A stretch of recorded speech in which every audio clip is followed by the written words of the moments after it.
My heels clicked against the marble lobby, but nobody noticed me. It was my birthday, 32 years old, and no one called. I unlocked my door, greeted only by a cake I'd bought myself. One candle stood alone, waiting for a flame that would never arrive. I whispered, "Happy birthday" to me, and silence swallowed the words whole.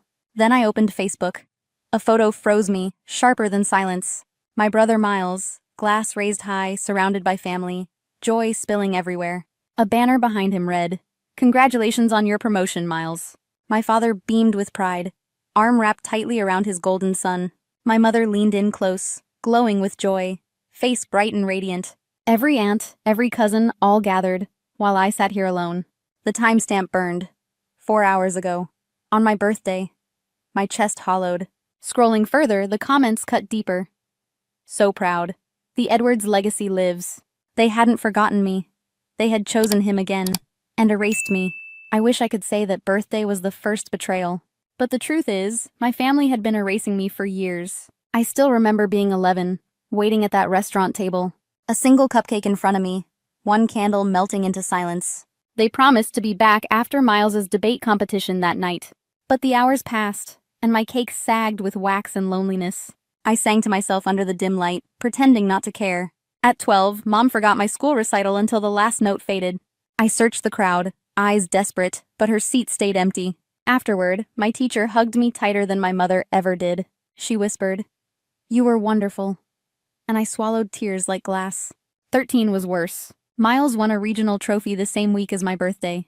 The house was filled with balloons, banners, and his shining award. In the corner, I unwrapped a sweater 2 sizes too big. No candles, no song, just a reminder of how small I was. At 15, I saved weeks of allowance to bake my own cake. I placed it on the table, proud of my effort, proud of myself. But everyone was gone again, cheering for Miles at a tournament. By the time they returned, the frosting had melted into sugar soup. Mom laughed. "Oh honey, we'll celebrate tomorrow." Tomorrow never came. At 17, it happened again. Dad sent me to Grandma's house for my birthday weekend. He said Miles needed them at Yale for a campus tour. "It's his future, Quinn," Dad explained, not quite meeting my eyes. My future, apparently, was something small enough to be postponed. College graduation should have been my day. I stood in my cap and gown, summa cum laude honors. But halfway through dinner, Miles announced his engagement to Jessica. The room erupted in cheers, toasts, wedding plans spilling over dessert. My diploma lay forgotten at the edge of the table, cold. At 25, I brought home my first real award in PR. I held the plaque out proudly, hoping for a smile, some pride. Dad barely looked up from his newspaper, muttering, "That's nice, dear." Meanwhile, Miles received a new company car for simply surviving probation. At 27, I bought my first apartment with money I'd saved. Mom's first comment wasn't congratulations. It was about decorating for Miles. She said, "You're so good at making places look beautiful for others." And in that moment, I realized even my home was invisible. Every milestone blurred into the same scene. Miles in the spotlight, me in the shadows. I became the daughter who organized parties, not the one celebrated. The listener, the planner, the background character in my own story. Even last year, after my Horizon campaign increased client revenue by 41%, Dad waved his hand dismissively, saying, "It's just advertising, Quinn." Then he turned to Miles. "Finance, that's the real impact." My achievements shrank under his words like paper in a fire. Mom wasn't any better. She called me darling when she needed something arranged or planned. Birthdays, anniversaries, family parties. I was always the unpaid event manager. The daughter good at logistics, at decorating, at making others shine. But never the daughter worth celebrating on her own. Holidays were the cruelest. Christmas stockings bulged for Miles, overflowing with gadgets and gift cards.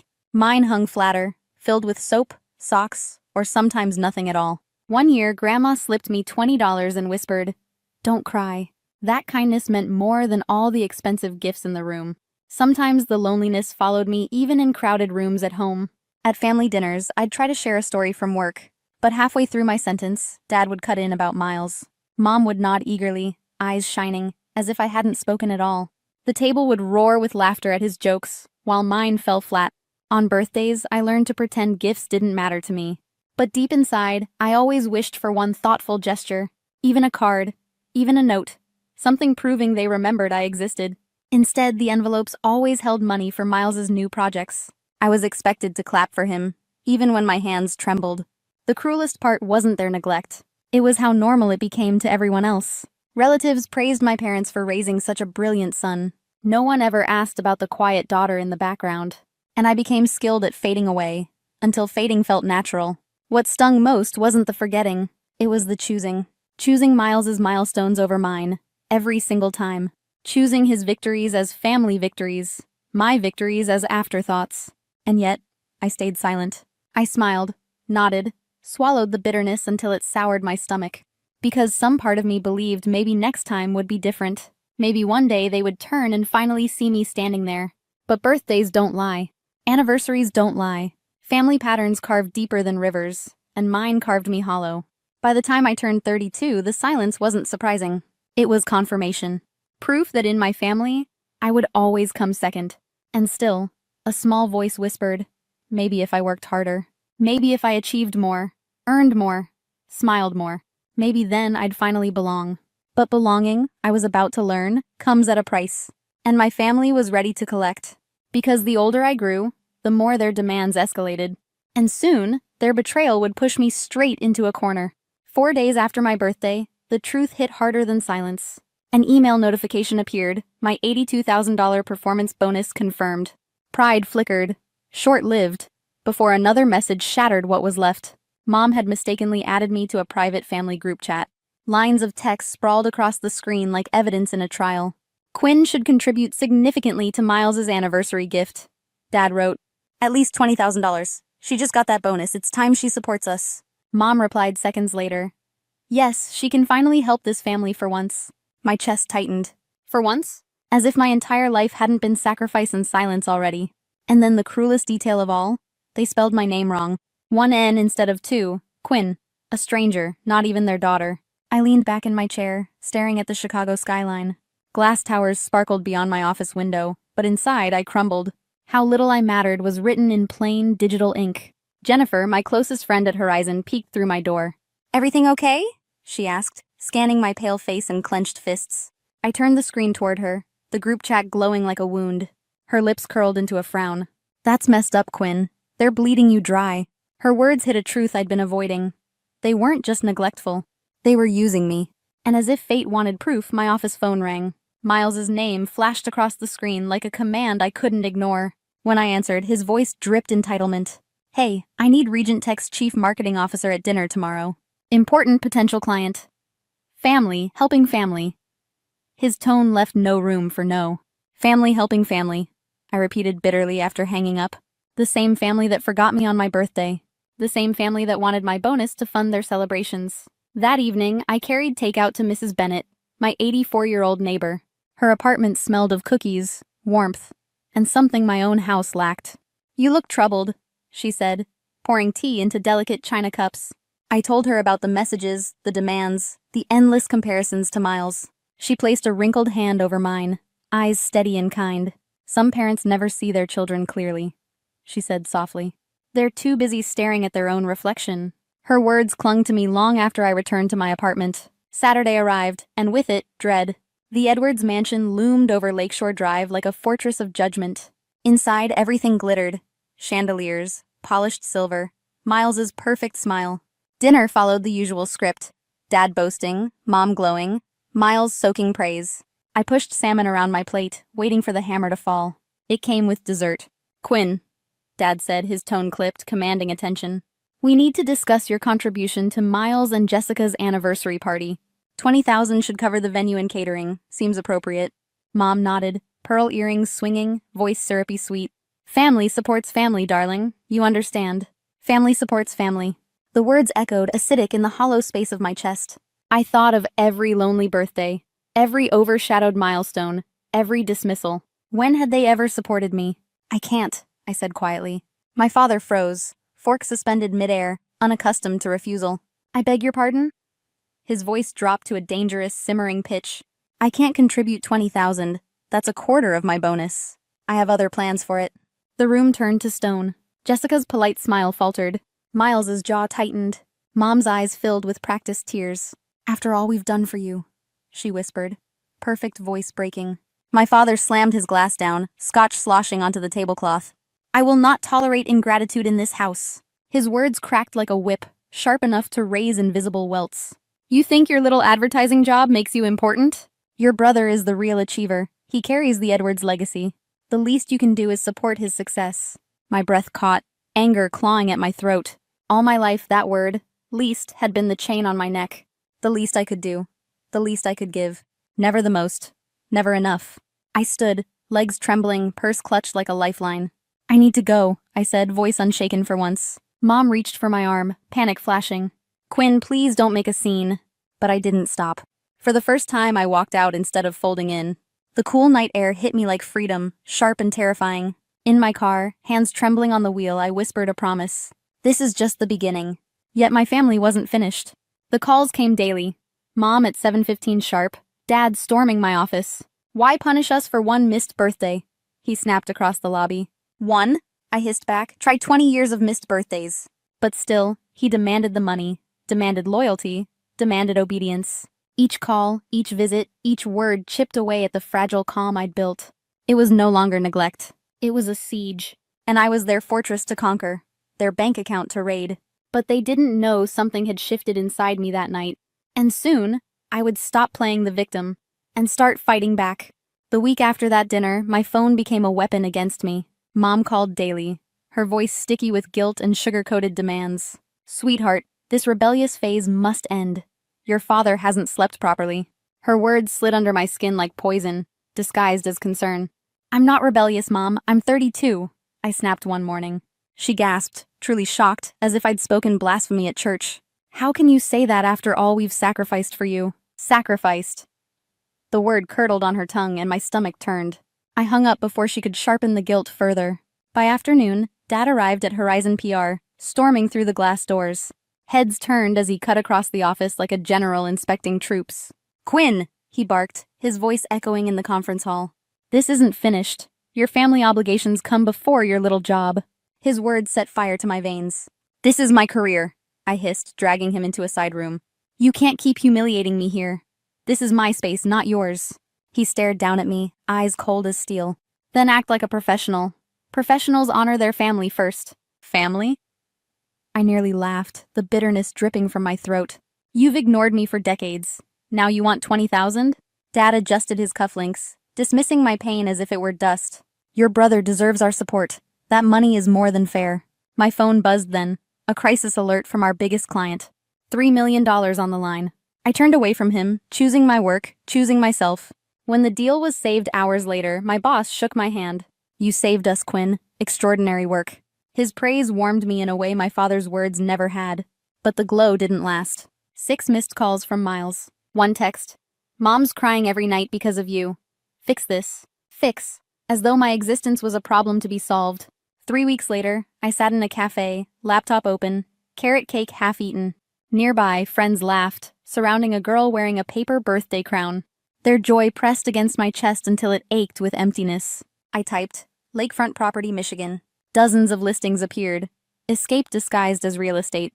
2 days later, I stood on a deck overlooking calm water. Sunlight danced across the lake, whispering promises of peace. This could be yours, the realtor said, her voice cautious but kind.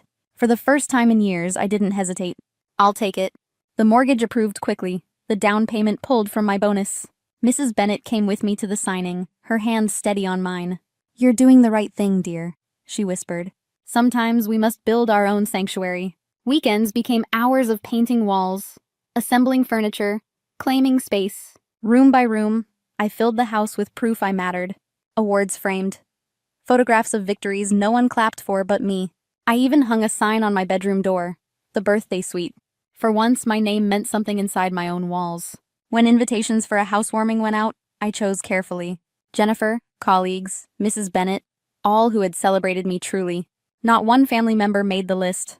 My finger hovered, old habits tugging, but I pressed send anyway. The party was filled with laughter, clinking glasses, warm toasts. Mrs. Bennett gifted me a quilt sewn in blues and greens. Every home needs something handmade with love, she said, eyes bright. Tears stung my eyes, not from loss, but from being seen. But silence never lasts in my family. Soon, the calls returned, frantic, demanding, venom hidden under velvet. Dad's texts grew harsher. Where did you get house money? Answer now. Mom's voicemails dripped with shame. People are asking questions. Fix this. Then came the final blow. An invitation disguised as a command. There's a family emergency meeting. Tomorrow night. Don't make this worse. The old me would have crumbled, rushed back, begged for peace. But standing on my deck that evening, wine in hand, I smiled. That night, I sat on my living room floor with albums open. Photographs scattered across the carpet like fragments of a broken mirror. I placed sticky notes beside empty pages where birthdays should have been. Beside each, I wrote the truth. Forgotten again. Erased again. My hands shook, but not from weakness. From fury. From years of swallowing silence until it curdled inside me. Every missing candle, every absent cheer, every cruel dismissal had a page. And tomorrow, I would force them to look at it without escape. I slipped documents into a folder. Bank statements, tuition receipts, comparisons. Numbers told the story words never could. Thousands for Miles. Scraps for me. I paused at a diary entry scrawled in childish handwriting, age 9. Maybe next year they'll remember without Grandma reminding them. The paper had yellowed, but the ache was still fresh, still raw. I pressed it flat against the album, sealing my resolve. For decades, I begged silently for their recognition, their love, their care. Tomorrow, I would not beg. Tomorrow, I would prosecute. I gathered 3 photo albums, heavy with silence and absence. Every page a weapon sharper than any words I could speak. And as the sun set over Lake Michigan, I whispered to myself, tomorrow, they will finally see me. They thought I would break under pressure, fold like always before. But this time, I carried proof, and I was ready for war. The Edwards mansion loomed like a courthouse as I climbed the steps. In my arms, 3 heavy photo albums pressed against my chest. I rang the bell instead of using my key, an unspoken declaration. Tonight, I wasn't their daughter. Tonight, I was their prosecutor. Dad opened the door, eyes flicking from the albums to my face. You're late, he said, turning away without waiting for a reply. No hug, no smile, just criticism. Same script, different night. Inside, Mom waited in the foyer, tissues clutched dramatically in her hand. Her makeup was perfect, smudged just enough to look convincingly fragile. Quinn, she whispered, voice breaking like a stage performance. We've been so worried. I said nothing. Her lines had always worked before, drowning me in guilt. But not tonight. Tonight, I was armed with evidence too heavy to ignore. Miles appeared, glass in hand, smirk faltering when he saw my stare. For once, he looked uncertain, almost guilty, but not enough. I walked past him into the dining room, albums thudding on the sideboard. The table was set with china and candles, a mockery of peace. We sat. Dad carved into his beef Wellington, speaking as though nothing was wrong. Your mother made your favorite, he said, though it hadn't been for years. Miles preferred it, that was the truth. I left my plate untouched. Let's cut to it, I said, my voice firm and level. You called this dinner to talk about my decisions, my house, my money. Mom sighed heavily, placing her fork down with perfect theatrics. Sweetheart, we're only concerned about your reckless choices. Buying a house without consulting us? It reflects poorly on this family. Dad's knife sliced meat with surgical precision. That bonus could have been invested properly. Instead, you wasted it on selfishness. I stood, walked to the sideboard, and opened the first album. Page after page showed Miles's birthdays. Balloons, cakes, cars, endless smiles. Turn to page 16, I said. A photo of his 18th birthday. Him holding car keys. Mom crying with joy. Then I slid forward the second album, mine. Empty pages stared back, interrupted only by scattered photos of loneliness. Me with a store-bought cupcake. Me blowing out candles alone. Mrs. Bennet hugging me on my 30th, my only real celebration. There was nothing to put here, I explained, voice cutting through silence. Because you weren't there. Ever. Mom's fingers trembled as she flipped pages of emptiness, her face paling. Dad scoffed. What's the point of this melodrama? You've always been difficult. I ignored him, opening the third album, Family Vacations. Disney World, Europe, the Grand Canyon. All smiling faces without me. I wasn't there, I said quietly. You left me with Grandma, or told me there wasn't enough money. The room froze. Even Miles looked down, guilt flickering across his perfect facade. Then I pulled out the folder. Bank statements, tuition receipts, highlighted totals. Thousands spent on Miles, scraps for me. The numbers don't lie. I placed one final piece on the table, a diary page, age 9, in childish handwriting. Maybe next year they'll remember without Grandma calling. The words hung heavier than any accusation. Dad slammed his chair back, face flushed crimson. What do you want? An apology? Fine, we favored Miles. He was the legacy. Mom's tears spilled at last, this time real. We didn't mean to, Quinn. It just happened. No, I said, standing taller, stronger than ever. It didn't just happen. You chose it, again and again. And I chose silence, until tonight. I gathered the albums, except one I left behind. A gift. A mirror they could no longer avoid. I don't need your approval, I said, voice steady as steel. I don't need your love, your validation, your crumbs. I waited 32 years for you to see me. I'm done waiting. I turned toward the door, their silence echoing behind me like thunder. Miles called my name, Mom sobbed. Dad said nothing. But none of it mattered anymore. At the threshold, I paused only once. The albums are yours. Keep them. Evidence doesn't disappear just because you pretend it's not there. Then I closed the door softly, a sound louder than any slam. For the first time, the power was mine. But walking away was only the beginning. Soon, I would discover freedom carried a deeper gift. Peace I'd never known. A year later, the morning sun painted gold across my lake house deck. The air was crisp, carrying the scent of pine and possibility. On the table beside me sat a cake, 33 candles waiting. Jennifer insisted on bringing one for each year, plus one for luck. Guests bustled inside, voices warm, laughter spilling through open windows. Mark from marketing balanced pastries, while others arranged flowers and wine. This year, my birthday wasn't hollow. It was full, alive, celebrated. The deck gleamed with balloons, music, and people who truly saw me. I slipped into a red sundress, checked the time, and smiled. Every detail, the champagne bucket, the fresh fruit, the handmade quilt, felt mine. Last year, I blew out candles alone. This year, I was surrounded by colleagues, friends, and a chosen family I had built myself.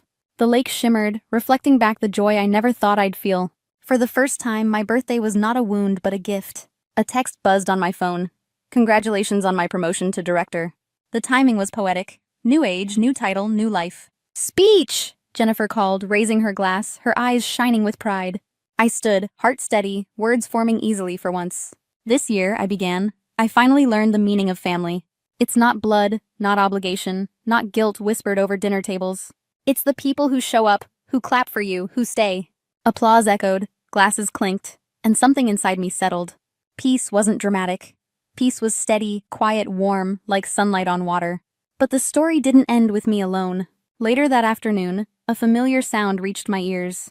A car door slammed, footsteps hesitated at the edge of the deck. Miles. He stood awkwardly, holding a wrapped package, eyes flickering with uncertainty. The party hushed, all eyes shifting to us. I didn't want to intrude, he said, voice softer than I remembered. But I thought, maybe you'd want this. I gestured for him to join. Curiosity overcame hesitation. He placed the package in my hands, then sat quietly beside me. Inside the wrapping was a photograph, restored and framed. Me, age 7, laughing on the old tire swing in our backyard. I had never seen it before. Proof I existed, joy and all. I found it in Dad's storage boxes, Miles admitted. Had it restored. I thought you deserved to have it. My throat tightened. For years, I craved acknowledgement. Now, even this small offering felt monumental. Not a solution, but a beginning. Later, as twilight stretched pink across the lake, Mom appeared. She carried a small bakery box, hands trembling, eyes red-rimmed. I brought carrot cake, she whispered. You always liked that, didn't you? For a heartbeat, silence held us both. Then I stepped aside, gesturing her in. The cake was small, simple, one candle waiting. But for the first time, she remembered. We shared it with my guests, her presence tentative but real. It wasn't forgiveness yet. It wasn't erasing decades of neglect. But it was a step, a fragile bridge across a lifetime of distance. When the house emptied, I returned to the dock with a glass of wine. Stars scattered above, reflections rippling across the quiet lake. My phone buzzed, a message from Mrs. Bennett. Did you enjoy your day, dear? I smiled, typing back. For the first time, I truly celebrated myself. The words felt right, complete. Not angry, not bitter, just true. I leaned back in the Adirondack chair, quilt wrapped around my shoulders. Behind me, the lake house windows glowed golden, every room alive with warmth. Inside those walls hung photographs of victories, of friendships, of chosen family. No longer empty albums, no longer blank pages. I raised my glass toward the horizon, whispering a final toast. To the woman who finally chose herself. Because in the end, justice wasn't about punishing them. It was about freeing me. And freedom, I discovered, tastes like birthday cake shared with people who stay. If this story touched your heart, please give it a like. And share it with someone who needs to hear this today. Don't forget to subscribe for more true family betrayal stories that remind us we are stronger than we think.